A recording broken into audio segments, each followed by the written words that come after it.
These days, when most people think about the Atari 2600 age of video games, it's mostly bad memories. Shelves full of terrible shovelware, E.T., and the infamous video game crash of 1983. Even most of the games that were considered good at the time are really only valuable as historical artifacts today. But contrary to popular belief, there are still a few games that hold up, that are still playable and even enjoyable to this day. The game we're looking at today, Pitfall 2, is definitely one of those. It certainly helps that the Atari 2600 version of the game actually came out in 1984, 6 years into the Atari 2600's lifespan, and sported a coprocessor that allowed it to perform better than any other 2600 game on the market, something as developers hoped could revitalize the market and allow Atari to recover from the horrific crash of the previous year. While Pitfall 2 may have came too late to save the 2600, it does remain impressive to this day. The map in Pitfall 2 is enormous. You're looking for 3 very specific items in a veritable labyrinth, and it can take hours to figure out where everything is and actually get a hold of the items. However, there is little variation in how each of the rooms that make up that game's huge map look. On the 2600, game developers, which often consisted of just a single person per game, were forced to make their designs very efficiently. And in a large game like Pitfall 2, you can see that in spades.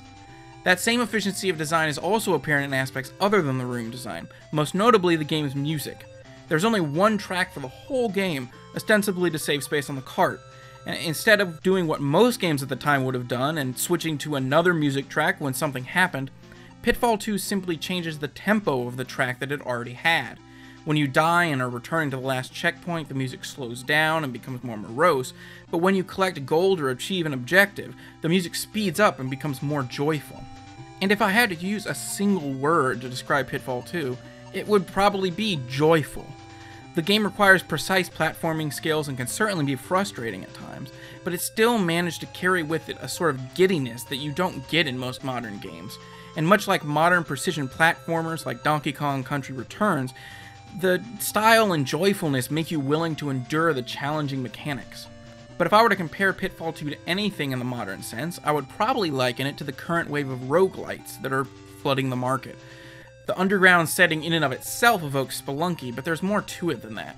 The game never really makes you start all the way over, but checkpoints are few and far in between, and the difficulty is on the sort of level that you would expect from a quality side-scrolling roguelite. You're just trying the same thing over and over again until you get it. While Pitfall 2 was an extremely impressive technical achievement on the 2600, if you're looking to actually play it these days, the versions you should be looking for are the Atari 5200 or Atari 8-bit version. These versions include an entire second world, basically Pitfall 2's inverted castle. There are new enemies, more erratic patterns, and while the second world is far more frustrating and I couldn't even manage to finish it, you might as well get the most complete version available. But even if you can't find that version in particular, Pitfall 2 is surprisingly still worth playing in any form, and as one of the very few early Atari games that still remains enjoyable, it can also serve as a method by which to experience the very best that earliest generation of home console gaming had to offer. Every week on this channel, I look at games from the past, whether it be the recent past, the not-so-recent past, or the least recent past, in the case of Pitfall 2. I look at old stuff here. Now, I can't think of every old game myself, so if you have a suggestion for something I should review, be sure to leave a comment below or send me a message. If you like this video, be sure to hit that like button, and if you want to see more videos like this, be sure to hit subscribe.